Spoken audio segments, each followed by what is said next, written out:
Alright people, Peacemaker is back. This is last big draw DGO just landed, and the new season is supposed to connect what's left of the DCEU with James Gunn's new universe, but did it really work? In this video I'll give you my first impression of the episode, the best, the worst, and at the end we'll talking about how this could change DC's future. For the hardcore fans of season 1 we got a new little dance. But honestly, I think the old intro song was way better. There's a quick recap of season 1, and instead of Justice League like we saw before, now it's the Justice Gunn, making a short cameo. But here are the things. If the point is to show Peacemaker moving into this new universe, that seems made no sense. It should be the Justice League all along. Unless this was the universe of the another Peacemaker. But nah, that's what just gone making things more confusing. And if that's just the intro, imagine what's coming. A spoiler ahead. They show update thoughts on all the characters, and honestly, their status is trash. Now, the good part?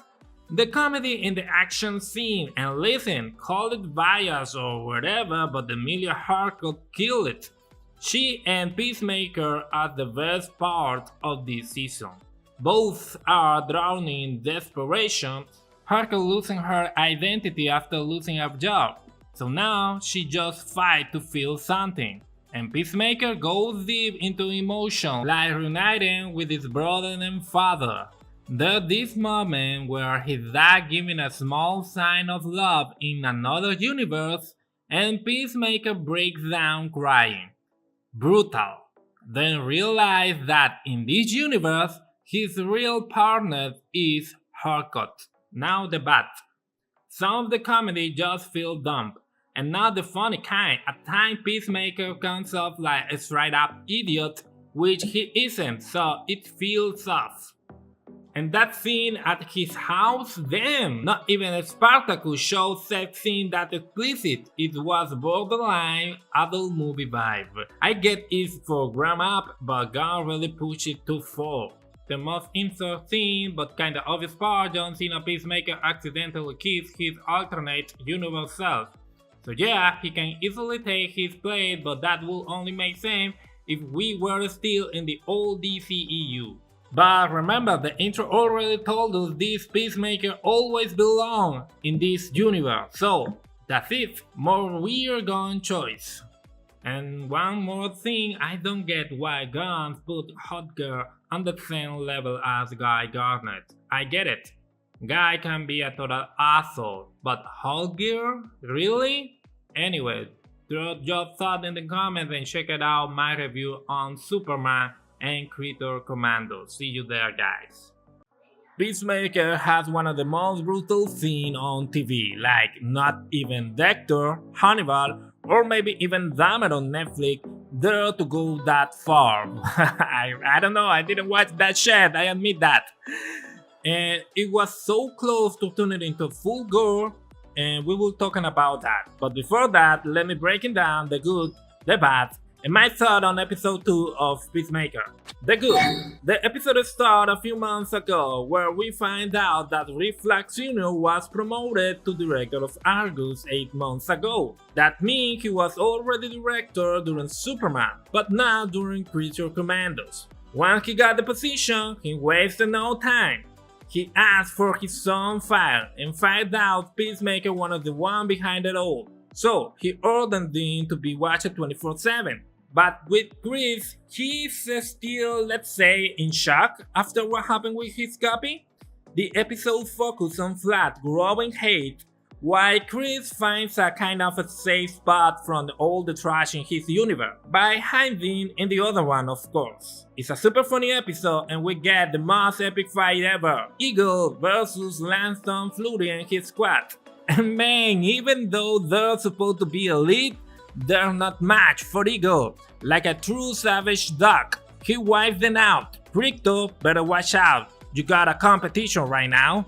And of course, give me a life you understand the reference. We also get more from the side character. Adebayo having relationship problems, and Hardcore having a moment of reflection when Chris calls it out saying he knows she picked fights at bars. The bad. Okay, this one tricky. I don't know if it's good or bad, mainly the addition of Lanston.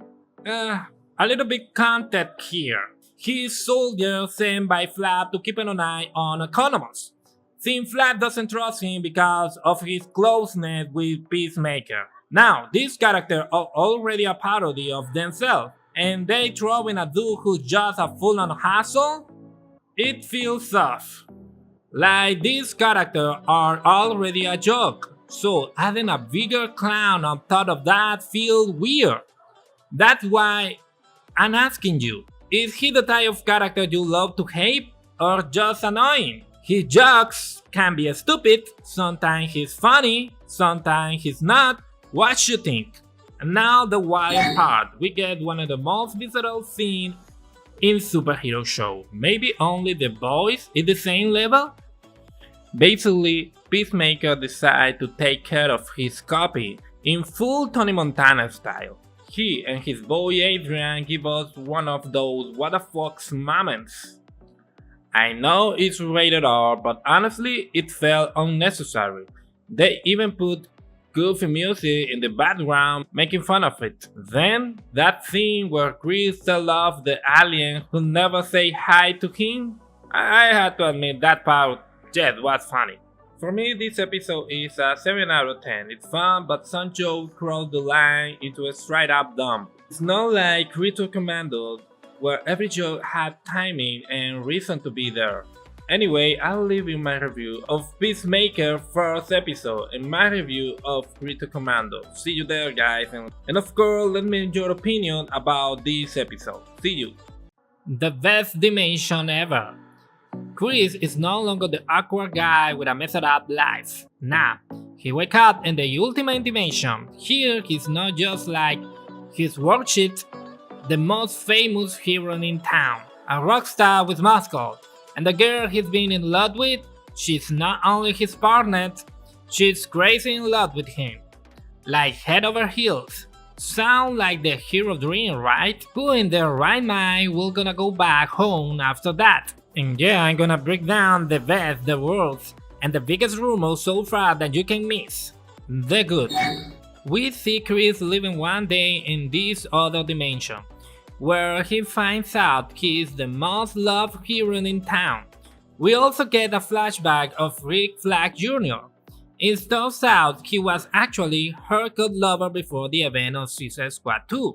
I guess they add that for more drama in the whole impossible love story between Haircut and Peacemaker in the main universe. Like always, the episode brings that dark, raw comedy.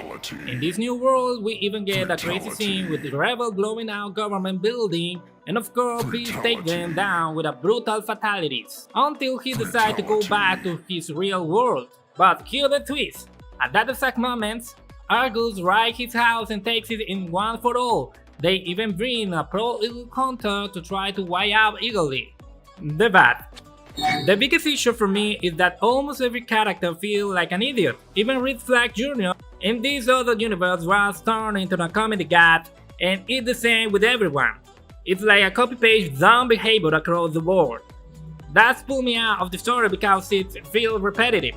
Now the big rumor. The internet is going wild saying this new dimension is actually Earth X, a world where supremacy won, and all the heroes follow that dark ideology. That will mean Peacemaker could end up facing his dad and his brother in the season finale. Imagine that! He finally finds peace, love, and a real family in this world. And now he has to fight them. On top of that, it's rumored that Lex Luthor and Superman might show up in the series. What you think? For me, this episode is a solid 7 out of 10. If this rumor turns out true, we might get an emotional season finale packed with the cameos everybody waiting for. That's my review of the episode of Peacemaker, and don't forget to check out my breakdown of the last episode and my review of Alien Earth. See you in the next time. Bye bye. A life in a trash, the woman you love not only isn't in love with you, she sells you out to the one person who wants to end your life, and just when you try to breathe, a whole SWAT team showed up at your house to look you up. The only thing stopping you from running? The woman you love saying you still got a chance. Welcome to episode 4 of Peacemaker. Today we break down the episode through Chris' journey, his choices, his identity, and what these tell us about who he really is. Through tests, this episode threw Chris into the chaos. Economy speeding in Lanston's flurry face? Totally bizarre, but it shows how unpredictable his world is. And the truck scenes? Hilarious. Judo Master is back, adding comedy to the tension. Harcourt made a huge choice and betrayed Chris. While Economy does everything to protect him, Chris is forced to confront his fear, his values, and his own strengths. This is the hero journey being tested by life and discovering what loyalty really means. Betrayal in stakes. But not everything works. For a mid-season episode, it couldn't be more intense. The contrast between Harcourt and Economy is great, but some parts feel slow. Michael Rookett as Eagle Hunter adds comedy but also reveals Peacemaker location, a key moment. And honestly, Eagle might not make it through this season. Still, the episode is the perfect length. It leaves you waiting more without dragging. Chris' journey, he is about facing betrayal, testing loyalty, and discovering who he really is. That's what keeps it worth watching. So, what do you think? Did Harcourt go too far? Will Chris survive Flag Attack? Drop your thoughts in the comment and check out my last episode review and my series breakdown of Alien Earth, the show going head to head with Peacemaker every single week. See you there. A soldier, a friend, a son. Rick Flag Jr. goodbye isn't just another scene. It's a promise, a wound, and a warning. His father swore revenge on the one who killed his son. And Chris? He's not chasing glory. He's chasing one last reason to stay alive. A hope Harcourt could have given. This episode of Peacemaker is more than action. It's about identity, regrets, and the ways of choices. In this video I'm going to talking about the best of Peacemaker episode 5 because it has a lot of emotional stuff and of course a lot of action, actually brutal action. So we need to talking about the heart, how Red Flag Sr. hunt Chris, and of course Chris never thought he'd facing him. He's not guilty of killing a good man, but even with that guilt, he still wants to prove he's not beyond saving. The moment with Harcourt hit deep. What looked like betrayal was actually her warning him, but the truth she gave was clear, a straight up no. Then came the fight. Red Flag breaking Chris down.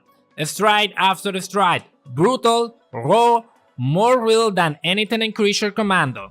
That fear remind me Red Flag isn't just a character, he's the shadow Chris can't escape. And then the letter, man, that's what the soul of the episode. Chris saying goodbye with love, regret, and a plea for a second chance. That's when he stopped being just a man with a gun and become the hero he's always wanted to be. Someone who carries pain but still chooses to protect others. But even with all that emotion, not everything landed. The Eagle moment fell out of the place. Finding out he had mystical power and control over Eagle was wild, sure. The scene was brutal, but it drew like a joke right in the middle of the heavy story. For me, it brought the rhythm instead of building it. And alright, I know that Eagle has a lot of fans out of there, but I don't know, it just breaks the rhythm for me. And alright, it's my perspective. Why it matter? The letter wasn't just for his friend, it was for us too. Chris was asking the world for a second chance, and in another universe, he finds it.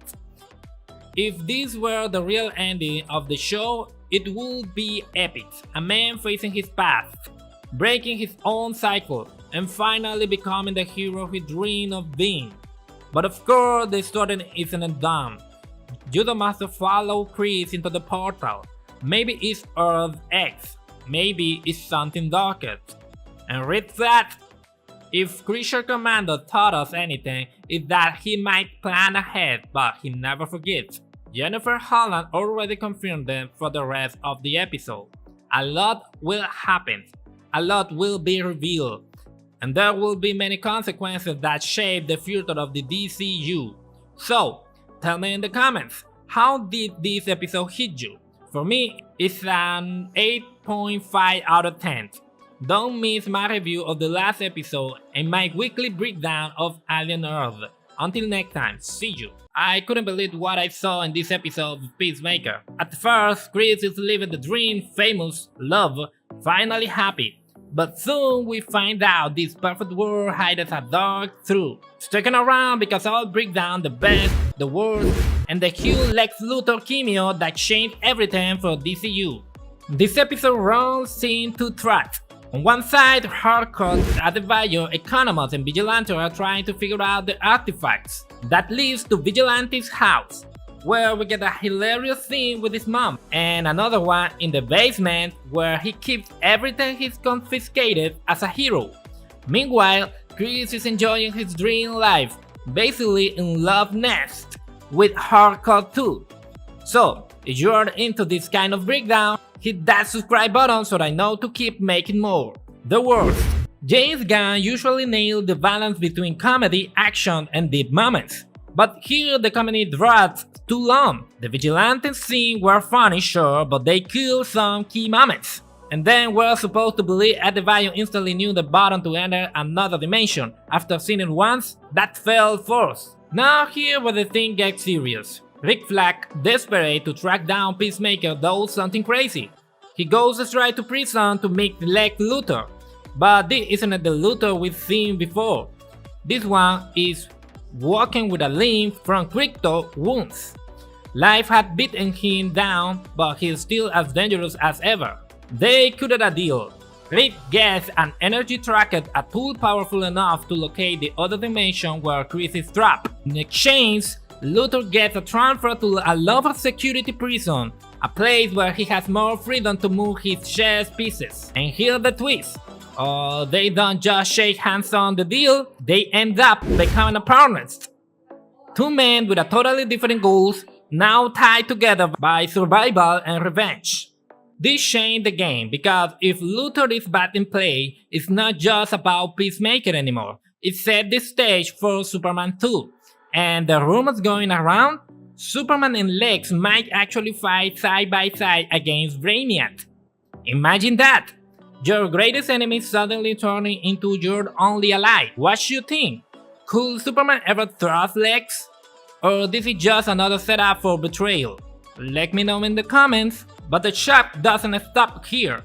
Chris' so-called paradigm isn't what it seems. That perfect world he's living on is actually a fascist world. So yeah, those are X rumors confirms. And it's not just Chris who's in danger. Adebayo is trapped in the hostile dimension. Economists captured by White Dragon. And now fans are asking, is this where we finally see an evil Superman from this universe show up? Because if that happened, it will flip the DCU upside down. Extra rumor for you. Since you stayed this far, let me hit you with the internet wildest theory. Fleury might actually be Martian Manhunter. Think about it. He acts way too weird, almost innocent.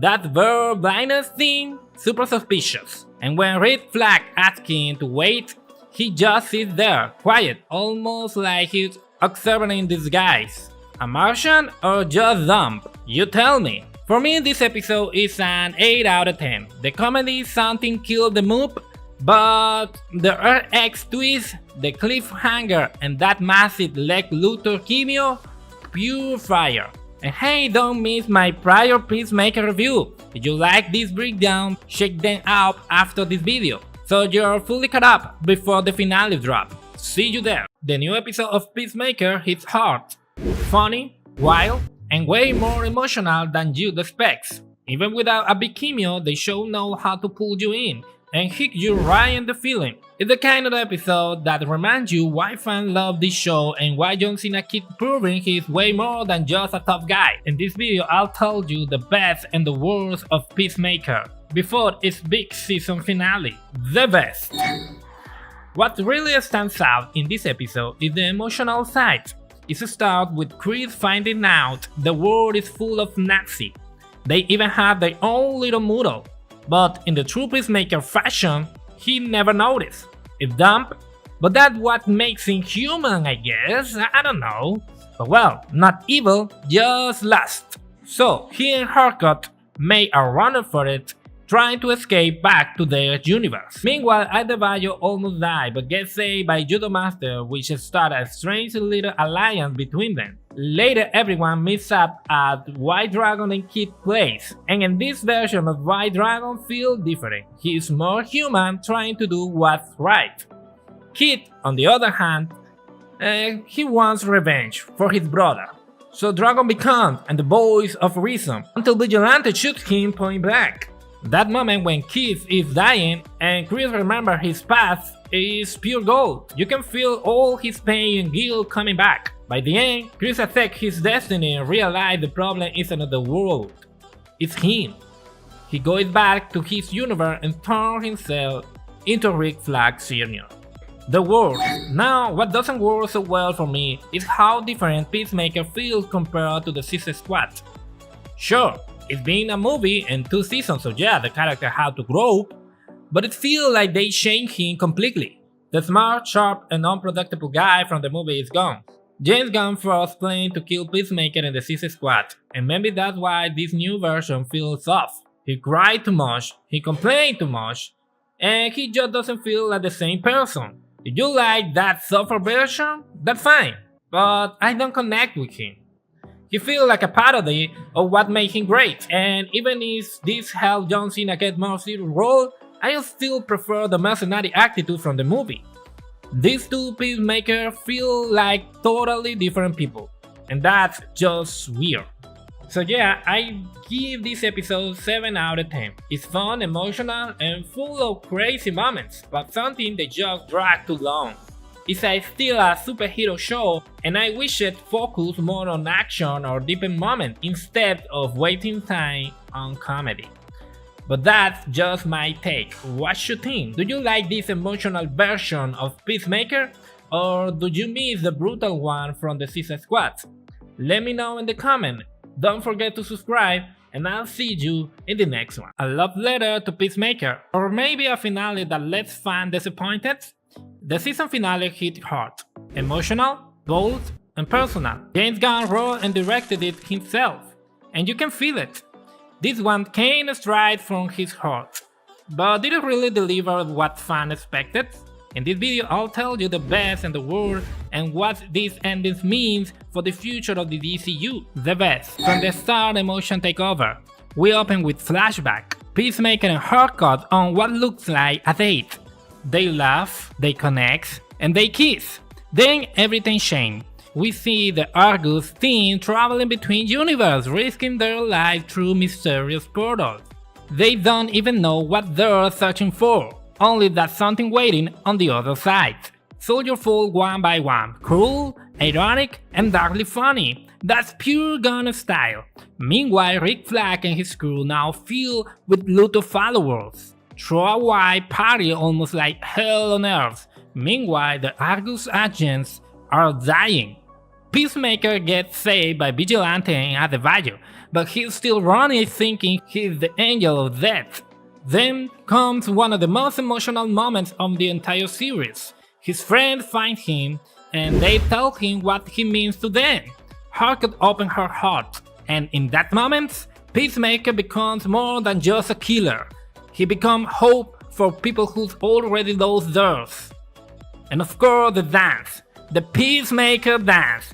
But before he can enjoy the moment, Rick Flag captures her and locks him in a parallel earth as the first interdimensional prisoner. The worst. Now here where things fall apart. The chains were too extreme. Rick Flag went from a Captain America style to a heartless villain. I get it. Being one movie and 2 seasons, but there's a line between evolution and inconsistency. Reed couldn't just turn like that. Sure, he lost his son, but at least keep some balance in his story. Or in Creature Commando, we saw a leader with code and control. Here, almost unrecognizable. And then came Gunn's promise. You guys are gonna lose your minds. We made something great! But fans didn't see it that way. No sign of Chris' brother on Earth X, no Brainiac, no surprise cameos, just an open ending. That's why episode 8 scored 6.8 out of 10. Why episode 6 and 7 had 9.2 out of 10. People expected an explosion and instead got a whisper. The future of the DCU. James Gunn confirmed Peacemaker won't have a season 3. That's a shame because this show was a hit. Every episode grew with audience. Critics loved it. So what happened? Is the DCU in crisis? Was Superman really a flop? What's clear is that this character will live on. Maybe not in Peacemaker, but across the new DCU, like Ben Kingsley's character in Marvel. From Iron Man 3 to Shang-Chi and now in Wonder Man. But the question is, do this character deserve that kind of future? This episode was Gunn saying goodbye. You can feel the love in every shot. The music, the cameos, even the Foxy Shazam band showing up. But love letters don't always make great superhero stories. Fans want an action, surprise, and a skill, not just nostalgia. The episode lands at a 6 out of 10. It's emotional, yes, but over-the-top comedy and character changes keep it from greatness. And I'm sure the next time we see Red Flag, hell, feel like a totally new person again. What about you? Did this finale hit your heart or let you down? Let me know in the comments what you thought of Peacemaker and the series as a whole. And hey, don't leave yet.